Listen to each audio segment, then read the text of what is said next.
अंकिता बिटिया, बिटिया तुम उस आदमी से मिली ना?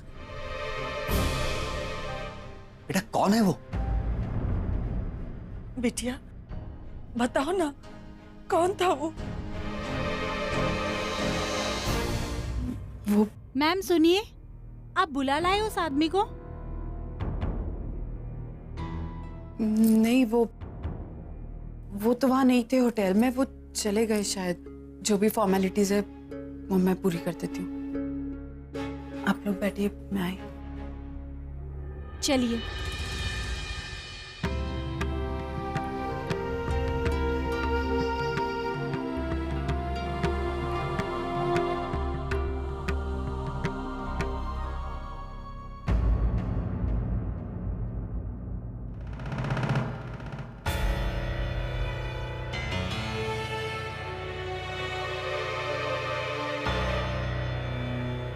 Ankita, I am very sorry.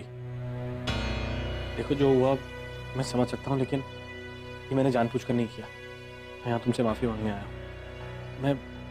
मैं हो सकेगा वो पूरी मदद करूँगा। मैं भी चाहता हूँ कि तुम्हारा होने वाला पति वो जल्द से जल्द ठीक हो जाए। तुम्हें जो मदद चाहिए मैं देने को तैयार हूँ। क्या करेंगे आप? Thank you.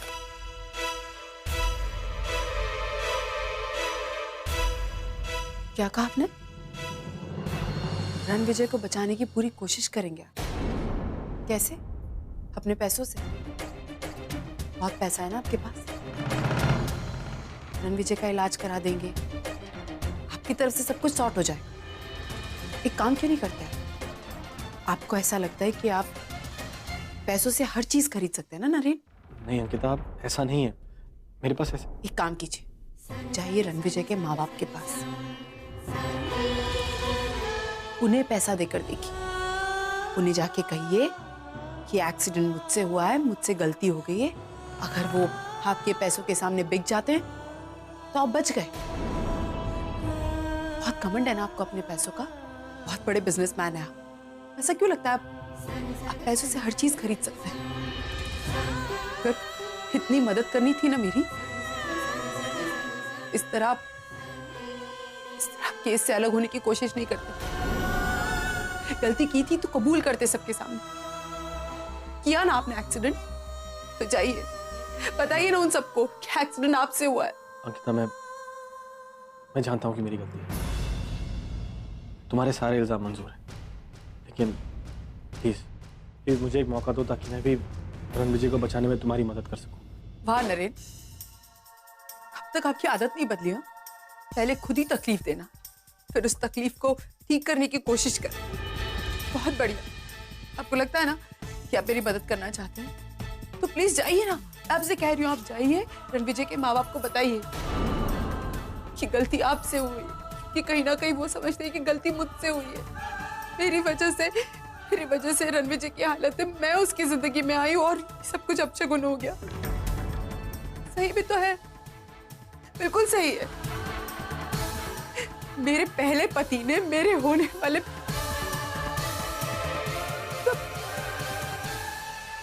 अब ऐसे भी होंगे ना नरेन, मैंने कभी नहीं सोचा था। अब पैसे से पुलिस वालों को खरीदने की कोशिश कर रहे हैं क्या? आप बस इस केस से निकलना चाहते हैं? अब एक काम कीजिए, आप प्लीज यहाँ से जाइए। नहीं प्लीज यहाँ से चले जाइए, क्योंकि अगर रणविजय के माँ बाप ने आपको यहाँ देख लिया ना, तो पता नहीं आपकी वो हालत क्या करेगी। अब मैं आपके आगे हाथ जोड़ती हूँ, अब जाइए यहाँ से।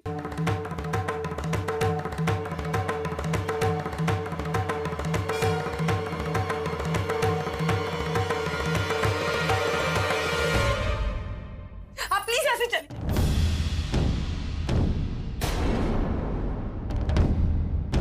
दिखा दिया अपना रंग। आखिर तूने अपने पति का ही साथ दिया ना, भगा दिया उसको यहाँ से ताकि हम लोगों को सजा ना दिलवा सके, उसका जिम्मेदार ना ठहरा सके। अपने पति को ही बचाया ना, और उस इंसान के बारे में एक बार भी तूने नहीं सोचा जिस इंसान ने तुमको जीने का सहारा दिया, जीने का मकसद दिया। उस इंसान के बारे में तूने एक पल भी नहीं सोचा। आप गलत समझ रही हैं। मैं बस हमारी कविता सही कह रही थी। हमारी पागल थे, हमारी आंख में पट्टी बंधी थी जो हम अपने सोना ऐसा बेटा रणविजय की शादी तुझसे करवाने जा रहे थे। आज जो भी अपशकुन हुआ है ना, वो की वजह कोई और नहीं, तू है तू। अरे दोस्त तो तुझ में है, तुम्हारी कुंडली में है। पहले तो तुझका पति तोरा छोड़ के चला गया और फिर तोरा बच्चा, और फिर हमरा रणविजय। अरे तू मनहूस है, मनहूस। एक नंबर की निर्दयी है, स्वार्थी है। जब जरूरत थी तो हमरे बेटे का हाथ थामने के लिए तैयार हो गई। कैसा? और जब तोरा पति तोरे सामने आ गया तो अपने पति का साथ दे रही है, वो का बचा रही है, हमरे रणविजय को धोखा दे रही है। मैं किसी को बचाने की कोशिश। वलीदा, ये क्या बोले जा रही हो? शांत हो जाओ। अरे आज शांत नहीं हो सकती मैं। आज एक वजह से हमरा रणविजय का ये हाल है। मैं किसी को बचाने की कोशिश नहीं कर रही हूँ, सच कह रही हूँ आंटी। किसी को नहीं बचा रही। मैं आप लोगों से वादा करती हूँ कि मैं नरेन को सजा दिलाऊंगी। उससे गलती हुई है तो उसको उसकी सजा मिलेगी। Promise, promise. एक्सक्यूज मी, मुझे आपसे कुछ बात करनी है। जी डॉक्टर। सॉरी टू से, बट रणविजय कोमा में चला गया है।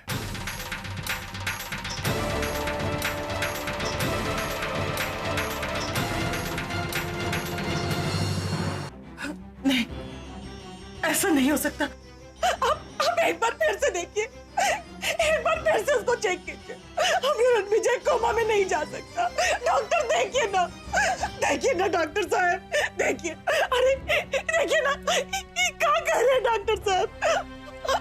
आप भाई कुछ बोलिए ना। देखिए, हमने अपनी तरफ से पूरी कोशिश की है, लेकिन फिर भी रणविजय कोमा में चला गया है। लेकिन आप हिम्मत मत हारिए। पेशेंट कोमा में जाते हैं, लेकिन वो कोमा से बाहर भी आ जाते हैं। एंड आई होप रणविजय बहुत जल्दी कोमा से बाहर आ जाएंगे। Please take care.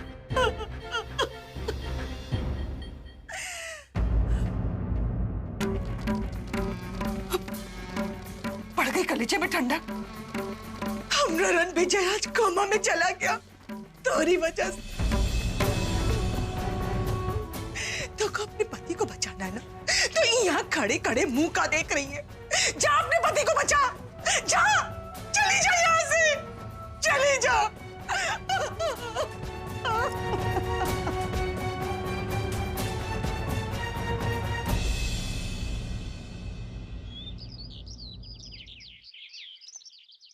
अब तो हम बुरी तरह फंस गए।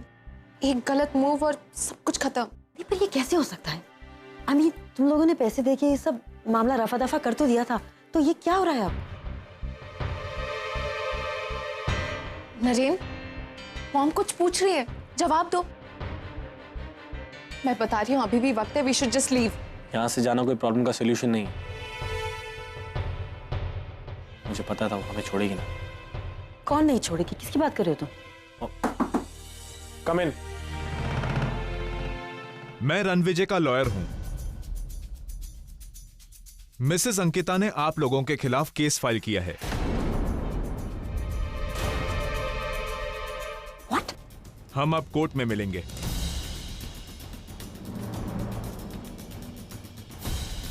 What is all this? ये कोर्ट केस, ये सब क्या है? मुझे पता ही था वो हमें नहीं छोड़ेगी। लेकिन अंकिता, उसका इस केस से क्या लेना देना है? अरे लेना देना है। जिसका एक्सीडेंट किया है वो उसका होने वाला हस्बैंड था, उनकी शादी होने वाली थी। लेकिन वो यहाँ पहुंची कैसे? आशी से मिली हो? क्या? आशी का क्या लेना देना इस चीज से? I just asked। मतलब वो तुम्हें तंग करने के लिए कुछ भी कर सकती है ना, किसी भी हद तक जा सकती है। अब पता नहीं ना क्या प्लानिंग चल रही है उसके दिमाग में। नरेन, एक और सरदर्दी, ये कोर्ट केस नहीं होना चाहिए था। मैंने अक्सर ऐसे केसेस में जज विक्टिम की तरफ ही होता है। आई डोंट नो, इसका सामना नहीं कर पाएंगे हम। लॉयर है और लेकिन सामना तो करना पड़ेगा। तो वो केस फाइल कर चुकी है नरेन। नरेन, अगर सबको पता चल गया तो? किसी को पता नहीं लगेगा। I will handle it, don't worry. मैं कुछ करूंगा, सोचने दो मुझे प्लीज। अमेजिंग, ये अंकिता जब भी हमारी लाइफ में आती है ना, कोई ना कोई क्राइसिस, कोई ना कोई मुश्किल आती है।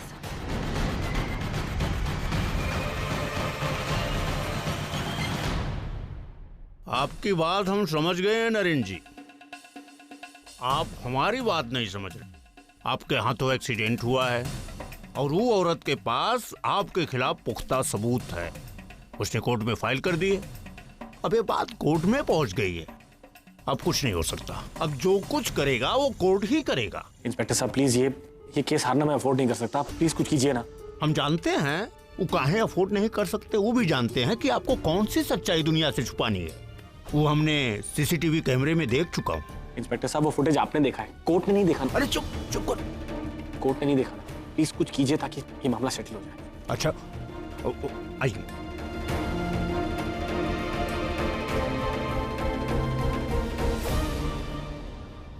भाई बात तो है, पर ये बात इतनी आसान भी नहीं है। गवाह तोड़ने पड़ेंगे, कुछ सबूत मिटाने पड़ेंगे, कुछ सबूतों के साथ छेड़खानी करनी पड़ेगी। हमारे ऊपर भी लोग बैठे हुए हैं, उनके घर मिठाई पहुंचानी पड़ेगी। अब ये सारा तामझाम इतने सस्ते में तो नहीं हो सकता। कितने पैसे लगेंगे बताइए। ये हुई ना पते की बात। 4 लाख। 4 लाख का होता है भैया, 4 करोड़। 4 करोड़? अरे चुप चुप, इतने पैसे कहाँ से लाऊंगा मैं? चुप चुप चुप। अब जाइए। हाँ अब जाइए। अच्छा जाइए। एक मिनट। अरे आप प्लीज थोड़ा सा कंसिडर कीजिए। 4 करोड़। अरे आप सोचने का समय ले लो, हम आपको टाइम दे रहे हैं ना, हम कोर्ट में मिलेंगे ना। जाओ। अरे पांडे, अबे चाय बोल। इतने पैसे कहाँ से लाऊंगा?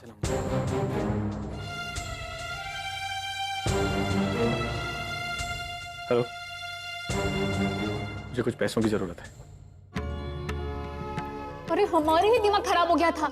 शत्तू जैसी मनूस लड़की से हम अपने भैया की शादी कराने जा रहे थे। इंस्पेक्टर साहब कोई तो सेटलमेंट होगा ना। मैं इस केस से छुटकारा पाने के लिए कुछ भी कर सकता हूँ, कोई भी कीमत चुका सकता हूँ। इसलिए प्लीज आप कुछ कीजिए। ये मैंने जानबूझकर नहीं किया। मैं हो सकेगा वो पूरी मदद करूंगा। मैं भी चाहता हूँ कि हमारा होने वाला पति वो जल्द से जल्द ठीक हो जाए। तुम्हें जो मदद चाहिए मैं देने को तैयार हूँ। दिखा दिया अपना रंग। आखिर तूने अपने पति का ही साथ दिया ना, भगा दिया उसको यहाँ से।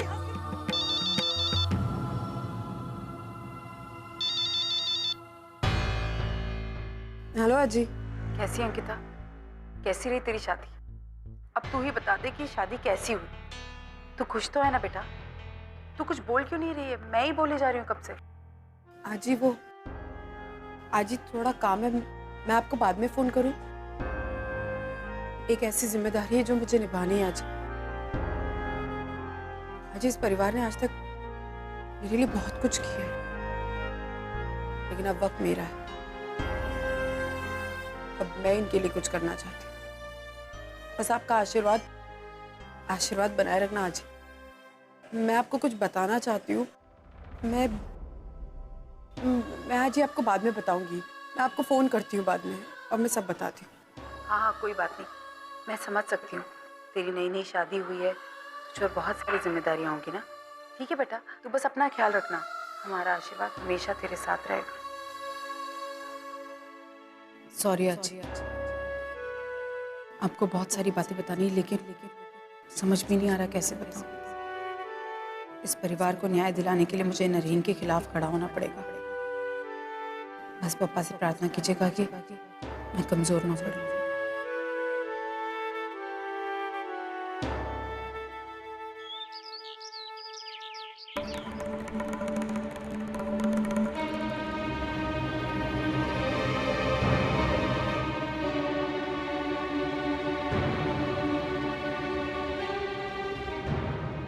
मॉम को लेके आता हूँ।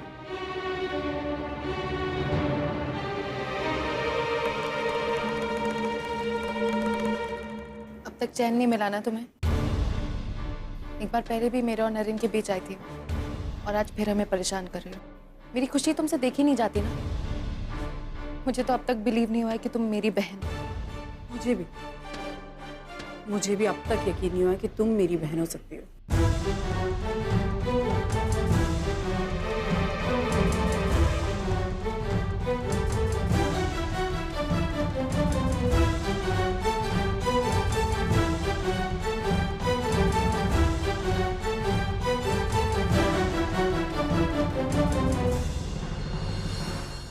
मॉम कहाँ है? आ रही, हमारे एडवोकेट से बात कर रही है। हमका माफ कर दो बेटिया, हमका से बहुत बड़ी भूल हो गई जो हम तो का पहचान नहीं पाए। लेकिन अब हम जान गए कि जो कुछ भी हुआ वो में तो का कोनो दोष नहीं था, कोनो गलती नहीं थी। और हम गुस्से में ना जाने तो का कह गए।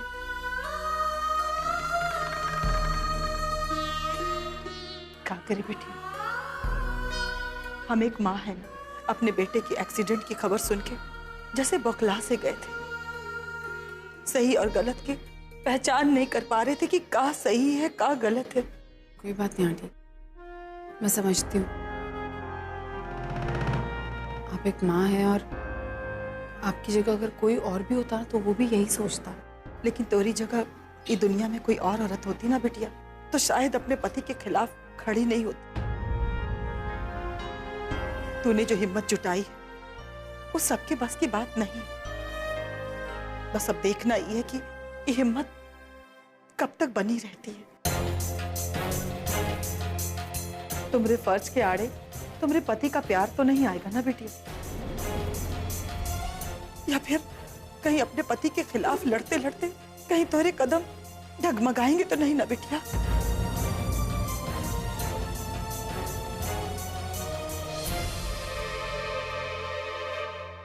नहीं आंटी, ऐसा बिल्कुल नहीं होगा। मैं रणविजय को न्याय दिलाऊंगी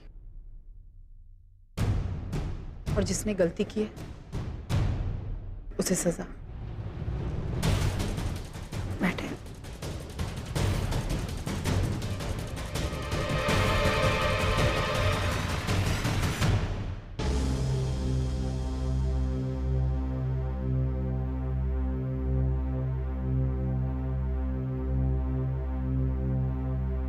कोर्ट की कार्रवाई शुरू की जाए।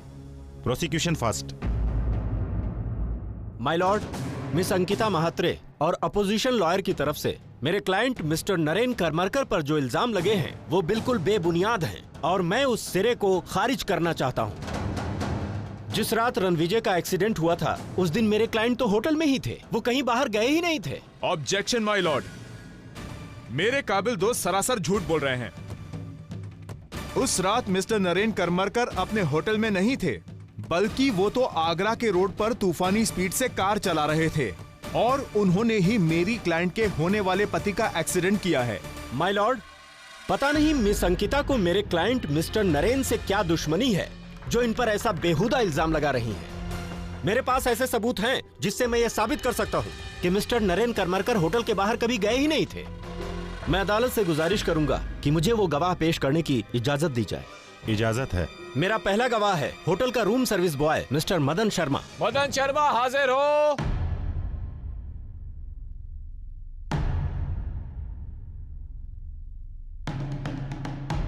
गीता पर हाथ रखकर कसम खाइए कि मैं जो कुछ भी कहूंगा सच कहूंगा। मैं जो कुछ भी कहूंगा सच कहूंगा, सच के सिवा कुछ नहीं कहूंगा। मिस्टर मदन शर्मा, क्या आप मिस्टर नरेन करमरकर को जानते हैं? जी हाँ, वो पिछले 4-5 दिन से हमारे होटल में ही है। तो मंगलवार की रात मिस्टर करमरकर कहाँ पर थे? नरेन सर होटल में ही थे। उन्होंने मुझे रात को बुलाया और कहा कि मैं रेस्टोरेंट में जा रहा हूँ खाना खाने के लिए, तब तक तुम रूम साफ कर देना। आप जा सकते हैं। Okay. Point to be noted my Lord. अब मैं दूसरा गवाह पेश करना चाहता हूँ जो है होटल का मैनेजर और उसका नाम है मिस्टर नलिन खत्री। इजाजत है। मिस्टर नलिन खत्री हाजिर हो।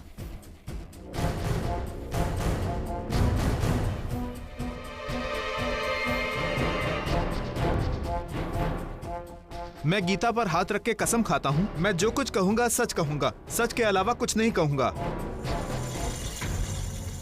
मिस्टर नलिन खत्री, आप इस होटल के मैनेजर हैं, राइट? Yes sir. तो आपके पास कंटिन्यूअस अपडेट्स आते ही होंगे कि कौन सा कस्टमर कब बाहर गया और कब वो वापस आया है। हमारे होटल की जो रिसेप्शनिस्ट है वो मुझे सारे अपडेट्स देती है। तो क्या आप बता सकते हैं कि मंगलवार की रात मिस्टर करमरकर होटल के बाहर गए थे या होटल में ही थे?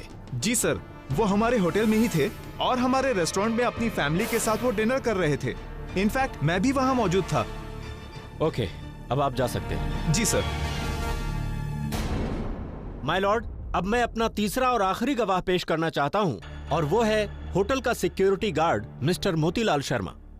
मिस्टर मोतीलाल शर्मा हाजिर हो।